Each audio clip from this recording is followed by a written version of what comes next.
não parar, não precipitar e não retroceder.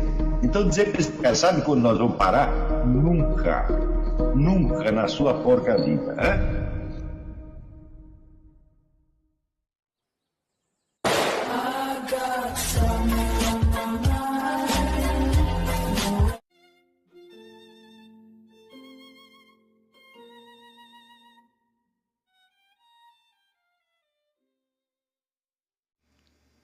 E aí pessoal, tranquilo? Então vem aqui antes do vídeo começar, pedir para vocês se inscreverem, quem não for inscrito, compartilhar, curtir, comentar. Quem puder seja membro do canal, que isso ajuda bastante. Tem também o link do Apoia-se. Quem puder ajudar nosso canal e apoiar financeiramente vai ser muito bem-vindo. Mas o mais importante é transmitir o conteúdo e os conhecimentos do professor Olavo de Carvalho para mais e mais brasileiros. Então compartilhe e ajude aí nossa causa. Muito obrigado a todos os membros, apoiadores do canal. Fico muito feliz. Tenho certeza que a gente está no caminho certo. Então fiquem com o vídeo e até mais. Valeu! E pior, as pessoas acreditam que aquilo que a ciência descobre e que é aceito pelo consenso dos cientistas é uma coisa mais segura e mais objetiva do que a impressão pessoal. Isso é uma confusão, evidentemente. Por exemplo,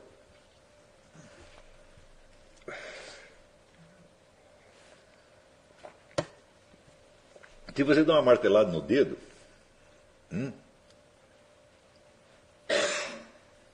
a dor que você sente é uma certeza objetiva muito mais forte do que qualquer lei científica. E a credibilidade, a certeza maior ou menor de um conhecimento não depende do número de pessoas que a comprovam. Ao contrário, se precisa de muita pessoa para comprovar, é justamente porque não é tão certo. Vamos supor que você seja testemunha de um homicídio. Quer dizer, você viu o sujeito puxar uma faca e enfiar na barriga do outro. Só que é o seguinte, só você viu. O assassino sumiu, a arma do crime desapareceu, e não há mais nenhuma pista para o assassino. Quer dizer, você está com a certeza absoluta do seu testemunho. Só que você é o único pilar onde se assenta a prova. Então, a falta de outras testemunhas e a falta de outros elementos de prova pode liberar o assassino. Então, isso acontece com uma frequência muito grande, onde a certeza máxima corresponde, vamos dizer, a um indivíduo isolado que foi testemunha direta. Então, o testemunho direto, então, passa a valer menos do que um simples consenso de opiniões.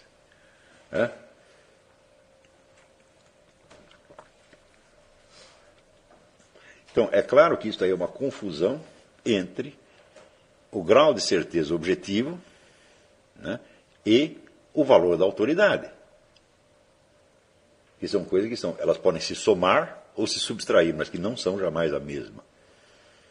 Então, isso quer dizer que, para todos os efeitos, o argumento de autoridade do consenso vale mais do que o testemunho direto. Então, isso aqui vai contra toda a racionalidade humana e contra o método científico, mas isso é a prática diária na sociedade moderna. Então, se nós queremos alcançar um conhecimento válido, mesmo que não possamos impô-lo como consenso para ninguém, olha, não quero saber se vão acreditar em mim ou não, eu só quero descobrir como as coisas realmente aconteceram, Era o ideal do Leopold von Ranke, o grande fundador da história moderna. Ele disse, a finalidade da história é saber como as coisas efetivamente se passaram. Fala, bom, se é isto que você quer, então você, em primeiro lugar, vai ter que desistir de fazer com que as suas conclusões se imponham a uma coletividade. Quer dizer, ou você quer a verdade, ou você quer a credibilidade. Às vezes as duas coisas vêm juntas, mas às vezes não vêm. Então, isso, para mim, é uma decisão que eu já tomei 30 ou 40 anos atrás. Quer dizer, eu quero saber as coisas como elas realmente são, ainda que ninguém vai acreditar em mim. Quer dizer, eu quero saber para a minha orientação. Não é preciso dizer que todo movimento filosófico-científico que trouxe algum proveito para a humanidade começou assim, porque alguém quis fazer exatamente isto. Porque se fosse uma mera questão de aceitar a autoridade do consenso, então continuariam todos dizendo a mesma coisa que disseram desde o primeiro dia e ninguém teria descoberto coisíssima nenhuma a mais, né? Então, isso quer dizer que toda descoberta da verdade, ela, por definição, se você descobriu algo, bom, você descobriu algo que os outros não sabiam. Se você descobriu que todo mundo já sabia, você não descobriu nada.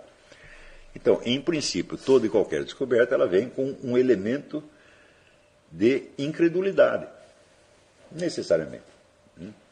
Se você se deixa impressionar por isso, então paralisou a pesquisa aí mesmo. Tá certo? Então, eu sempre esperei dos alunos desse curso que eles se dispusessem a isto. Eles falaram, nós queremos investigar as coisas, né, ainda que o resultado das nossas pesquisas nos leve a conclusões que ninguém vai aceitar. Então, você tem que saber o que você está querendo. Você está querendo desempenhar uma autoridade sobre a sociedade? Ou seja, você está querendo que as suas palavras sejam aceitas ou você está querendo saber o que está se passando para a sua orientação?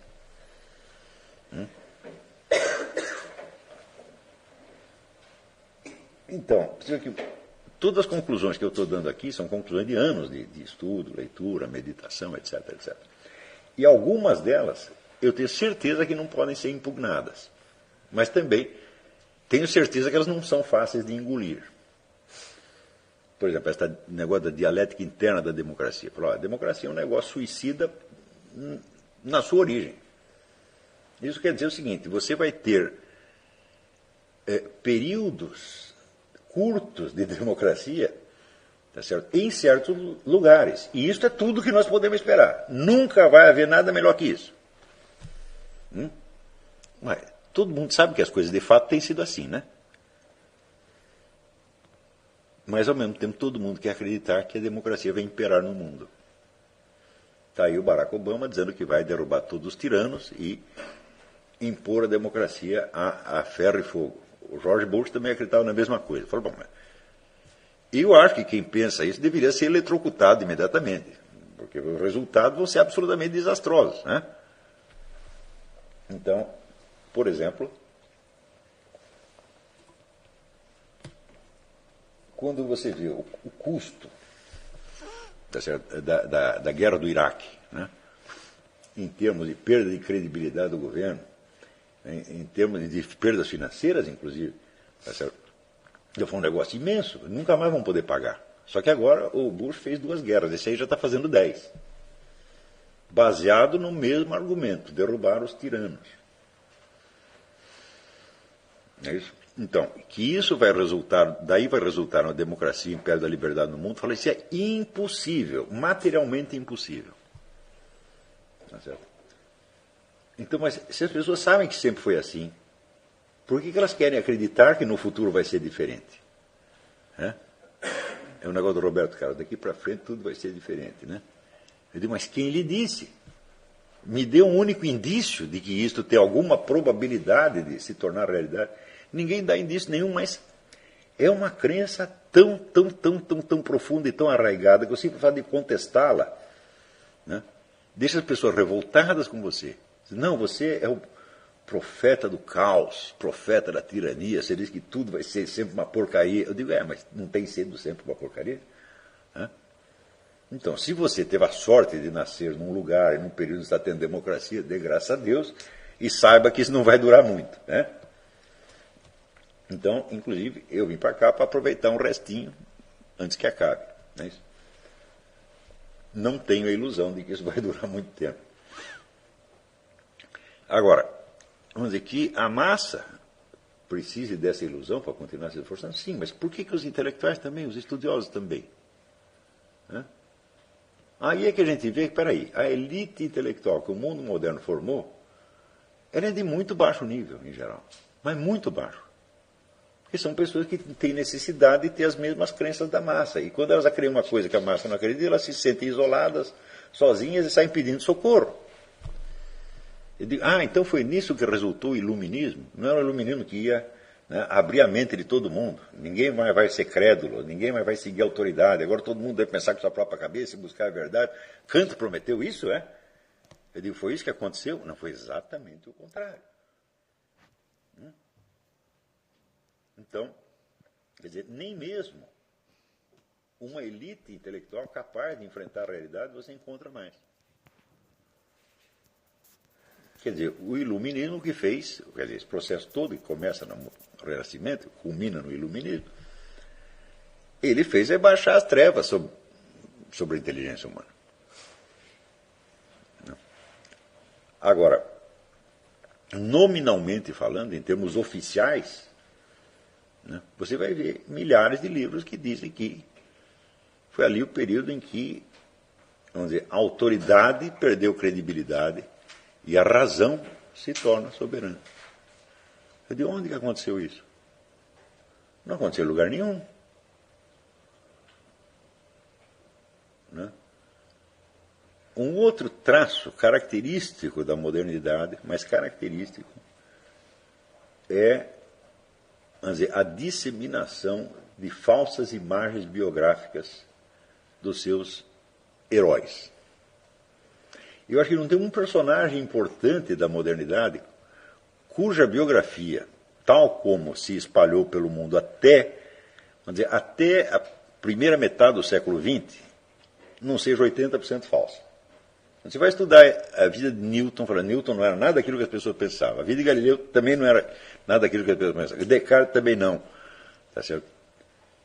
Então, existe, hoje, a partir dos anos 40, 50, os historiadores tomam coragem, e também por causa da existência de novos meios técnicos, entre os quais o computador e tal, a pesquisa de documentos se tornou muito mais fácil. Então, eles começam a desenterrar coisa, mais coisa, e acabam descobrindo que nada era do jeito que se imaginava. Eu digo, mas por que imaginaram, hein? Quando você não sabe qual é a necessidade que você tem de inventar uma ficção, inventar ficção é um direito seu, mas impô-la a gerações de idiotas como se aquilo fosse a verdade definitiva. Né? Então, eu vou dar um exemplo, né, desse tipo de livros aqui, que esse eu recomendo. Né? Xavier Martin, Voltaire Reconnu, Voltaire Desconhecido, Aspectos Ocultos do Humanismo das Luzes. Então, o sujeito, o que ele fez? Ele simplesmente leu as obras de Voltaire, leu as correspondências de Voltaire, tá certo? Colheu alguns depoimentos em volta e viu o seguinte: Voltaire jamais foi um apóstolo da liberdade. Né? Voltaire sempre esteve do lado mais forte, era um sujeito que subscrevia genocídios, tá certo? Era, como se diz, era tão antissemita quanto Hitler, para dizer o mínimo, né? E assim, por exemplo, você lê e fala, mas não é possível. Né? Quer dizer, eu, desde a juventude, ouvia dizer que Voltaire era o campeão da liberdade, dos direitos humanos, etc, etc. Não, isso foi uma imagem pública que os caras usaram como instrumento de propaganda apenas.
Chegamos a mais um final de uma aula, de um vídeo. Espero que tenham gostado. Quem não se inscreveu ainda, se inscreva, compartilhe, comente. Ajude nosso canal, apoie, seja membro. E ajude o nosso canal a chegar a cada dia a mais brasileiros que precisam muito do conhecimento do professor Olavo de Carvalho. Então é isso aí, fique com Deus, até o próximo. Valeu! Então é isso aí, pessoal, que é o nosso canal, que são alguns livros que eu já li. A maioria foi doação, mas alguns eu adquiri, professor Olavo de Carvalho. Alguns livros se perderam aí que eu emprestei, professor Alexandre Costa, a Bíblia Sagrada. 10 lições sobre Karl Marx. Indico a não ler esse livro, que é muito ruim mesmo. Alguns pensadores aqui que realmente, como o professor Olavo de Carvalho disse, não são pensadores. Valeu, tamo junto aí. Apoie nosso canal, seja membro.